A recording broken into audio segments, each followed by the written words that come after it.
हवस की अंधी चाह, एक अधूरी मोहब्बत की कहानी। हेलो दोस्तों, स्वागत है आप सभी का मेरे यूट्यूब चैनल एक्टिव जानवी पे। कैसे हैं आप सभी लोग? आशा करती हूँ अच्छे ही होंगे। दोस्तों, कभी कभी इंसान अपनी चाहतों के अंधेपन में वो सब कुछ खो देता है जो वाकई उसका होता है।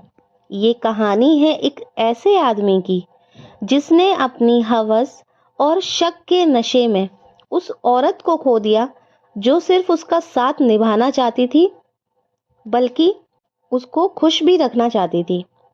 गांव की मिट्टी में बसती इस कहानी में प्यार भी है, दर्द भी है और एक ऐसा सच भी है जो हर रिश्ते को आईना दिखा देगा। तो आइए शुरू करते हैं अपनी कहानी। कहानी की शुरुआत छोटे से गांव देवलपुर से होती है। सुबह की हवा में बैलों की घंटियां और खेतों से आती मिट्टी की खुशबू।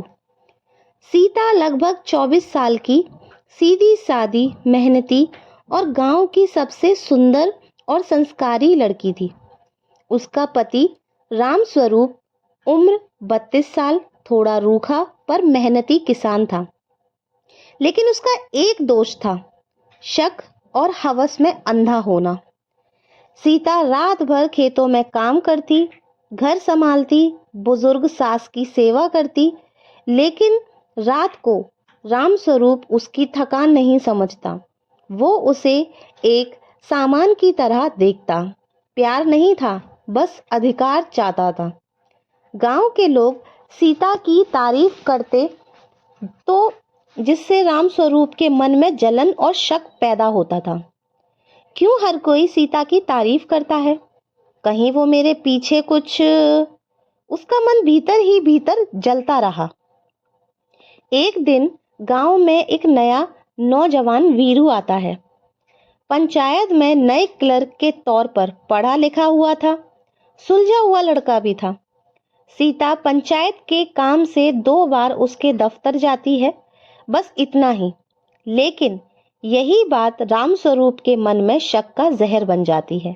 वो सीता पर नजर रखने लगता है, गांव वालों से पूछताछ करता है, यहाँ तक कि रात में उसके मोबाइल तक देखने लगता है। सीता डरने और टूटने लगती है। उसकी आंखों में अब सिर्फ डर होता है, प्यार नहीं।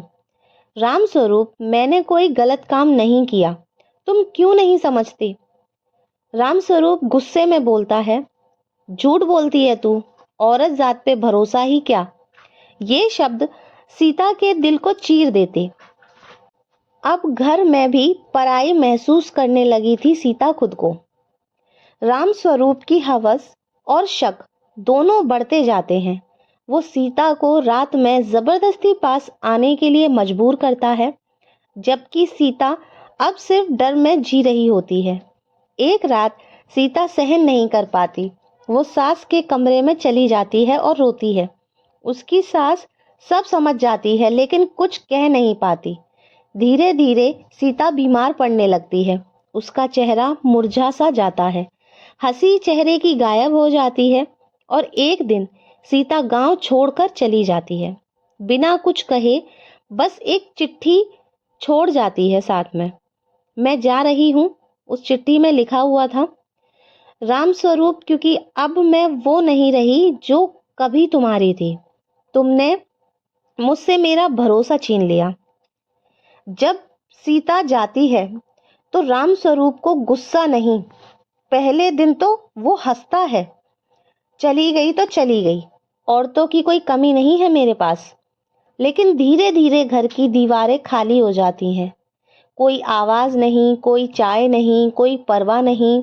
खेत भी सूखने लगते हैं, जैसे राम स्वरूप से भगवान भी नाराज हो गए हों। गांव के लोग उसे कतराने लगते हैं, बोलते भी नहीं हैं। जैसे सीता जैसी औरत को तंग करने वाला, उसका क्या भरोसा। लोग अक्सर यही कह करके निकल जाते थे। महीनों बाद उसे पता चलता है कि सीता पास के शहर में एक महिला केंद्र में काम कर रही है। टूटे हुए रिश्तों को जोड़ने का काम करती है। राम स्वरूप जाता है और उसे दूर से ही छिप छिप कर देखता है, पर आगे नहीं बढ़ पाता। सीता की आंखों में अब डर नहीं, सिर्फ दया होती है। वो सिर्फ इतना कहती है, अब मेरे पास सब है, बस वो भरोसा नहीं है जो तुमने तोड़ा। वो राम स्वरूप के पास खुद जाकर के ये सारी बातें बोलती है और इतना कहकर वो वहां से चली जाती है हमेशा हमेशा के लिए। दोस्तों, कभी कभी इंसान को अपनी गलती का एहसास तब होता है जब सब कुछ खो चुका होता है। हवस और शक दोनों रिश्तों की कब्र खोद देते हैं। प्यार हक नहीं होता, एहसास होता है। अगर कोई तुम्हें सच्चे दिल से चाहता है तो उसे डर और दर्द बस अपनापन देना चाहिए और कुछ नहीं। देवलपुर की ये कहानी वहीं खत्म नहीं होती, क्योंकि हर गांव में, हर घर में कहीं ना कहीं एक राम स्वरूप आज भी जी रहा है और शायद किसी सीता की मुस्कान आज भी बुझ रही है। तो मेरे प्यारे दोस्तों, आशा करती हूँ आज की कहानी आपको पसंद आई होगी।